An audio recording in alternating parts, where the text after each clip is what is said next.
So in this day and age, people, Macs are great for some things. Some of the tasks that come to mind are stuff like video editing, music related tasks, and even just browsing the web if you're the type of person who prefers the Mac OS operating system to a Windows based machine.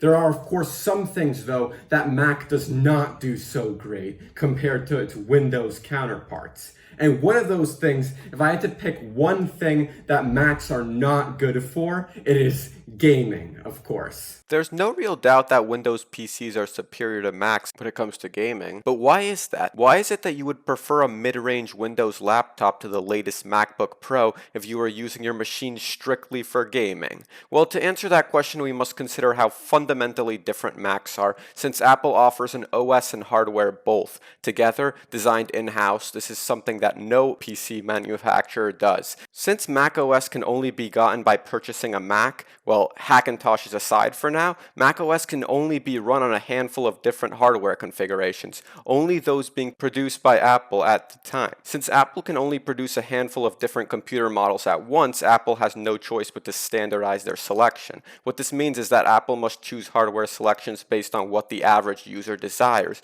Since the average user of any computer, not just Macs, is not a gamer, Apple does not typically give the option of hardware configurations that are very conducive to gaming.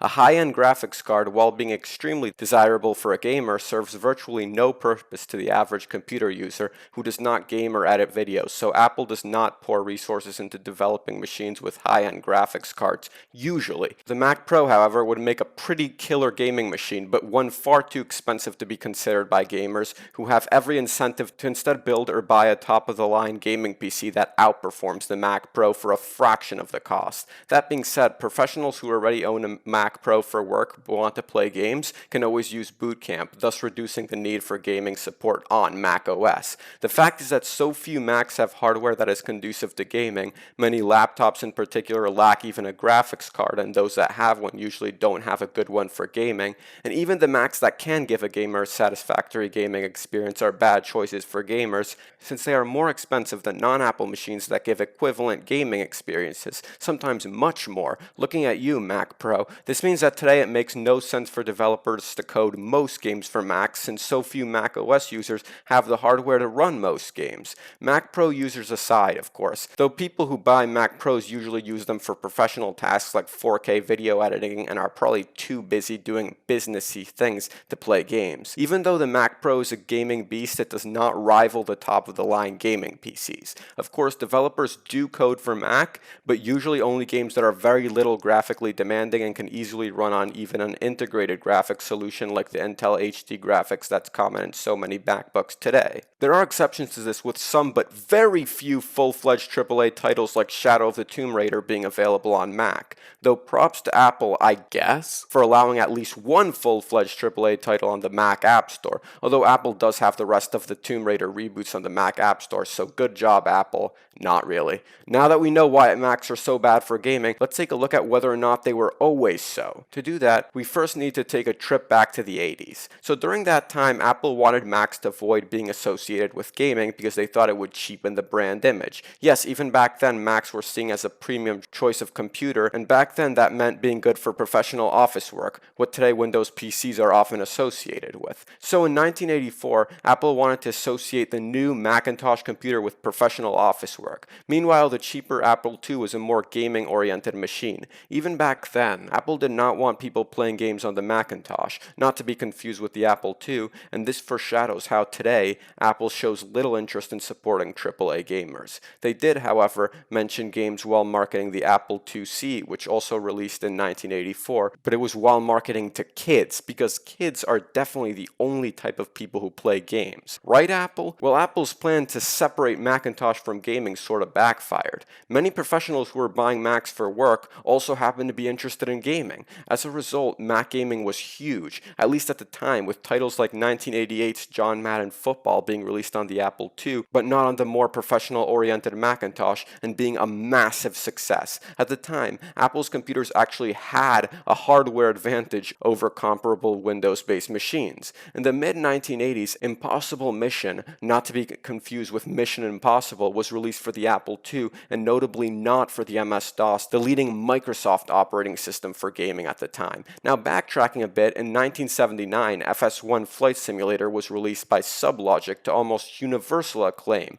on the Apple II, and most importantly, not on MS-DOS. But Microsoft showed they wouldn't give up without a fight when they bought the license to the Flight Simulator franchise from Sublogic. Microsoft built on what Sublogic had done right and released Microsoft Flight Simulator 1.0 in 1982, and thus created the longest running Microsoft franchise to date. You see, Windows 1 was not released until 1985, 3 years later. And if you're wondering how IBM PCs back then could run something as demanding as Microsoft Flight Simulator, no, it didn't look like this. It looked a little more like this. But the fight was nowhere close to over for Microsoft, at least not yet. In 1993, Microsoft remained relevant to the gaming industry, but as something of an afterthought, when the hit sequel SimCity 2000 was released for Mac OS, but was only ported to Microsoft Windows 2 years later in 1995. This is around when the tides began to turn. Apple developed QuickDraw 3D as an API to support 3D graphics in 1995. It was a failure due to its inability to support Windows, which was a problem since increasing numbers of PCs were being sold throughout the early 90s. Apple faced the problem of having its computers in far fewer homes than Windows-based PCs. In 1996, Microsoft made DirectX, the first in a long line of graphical APIs that gamers still use and love today, giving itself another leg up in the gaming world. In 1996, Apple, in a futile attempt to gain control of the gaming market, partnered with the Japanese company Bandai to produce the Apple Bandai Pippin. The Pippin ran on Mac software while being intended for gaming, so like a Mac version of the Xbox, if you will. Unlike the Xbox, but like the Xbox One, it was a massive failure, and so it was discontinued only 1 year after release. It even placed 22nd in PC World's list of worst tech products of all time. Yeesh. Meanwhile, Apple, still struggling for a place in the hearts of gamers, was faced with losing a portion of its user base to the new Sony PlayStation, released in 1994. But when Steve Jobs came to the company in 1997, he made it known that Apple was not ready to throw in the towel. So I suppose they deserve a pat on the back for being a good sport and continuing a losing battle. The problem was when Jobs recognized that the QuickDraw 3D API and Pippins were failures, he terminated both projects at once. While a great move for the company in most respects, this move caused rumors to circulate that Apple hated gaming. Somewhat untrue rumors, as proven by the various attempts to make Mac and gaming work. Jobs pushed for implementation of OpenGL on Macs as a replacement for QuickDraw 3D, which was not capable of supporting the latest games. As soon as 1998, OpenGL support launched on Mac, finally providing an adequate graphics API for game developers on Mac. Apple contacted Bungie, who were developing the first Halo, and got them to consider the possibility of releasing the game on Mac. Had this deal gone through, Halo would have demonstrated to game developers that thanks to the OpenGL API, Macs were worth supporting. It was also a highly anticipated game that would have drawn users to Macs for gaming. The problem for Apple came when Microsoft, seeing the looming threat of a revitalized Apple, snatched Bungie and thus Halo from right under Apple's feet, dealing them a devastating blow, one they never recovered from as far as gaming goes. Then Microsoft released the Xbox in 2001 and used the outstanding Halo as a launch title to promote its sales. The release of the console deprived Apple of a great number of sales to gamers who were potentially considering a Mac. Also, by further dividing the gaming market, which Apple was already weak in, and drawing the great number of players eager to play Halo from Apple and towards a Microsoft product, the release of the Xbox was the final nail in the coffin for Apple in the gaming market. To add insult to injury for Apple, Microsoft pushed to establish their DirectX as the industry standard for graphical APIs, and by doing so gave game developers yet another compelling reason to support Windows over Mac OS, aside from the now much larger player base gaming on Windows products. After 2001,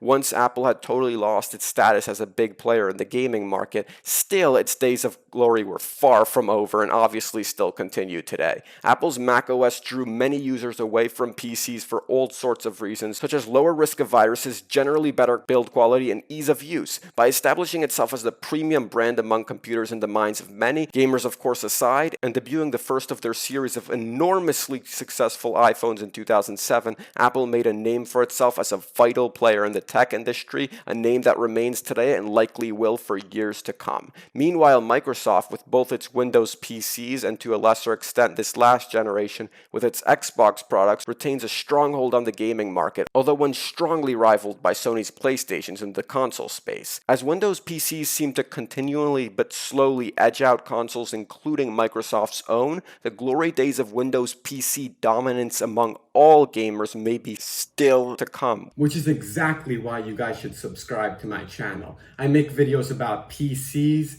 gaming, and tech in general with a new video every single Sunday. So hit that subscribe button down below so you don't miss anything. Thank you guys so much for watching. Please hit that like button, comment what you want to see in the future, and I'll see you guys in the next one.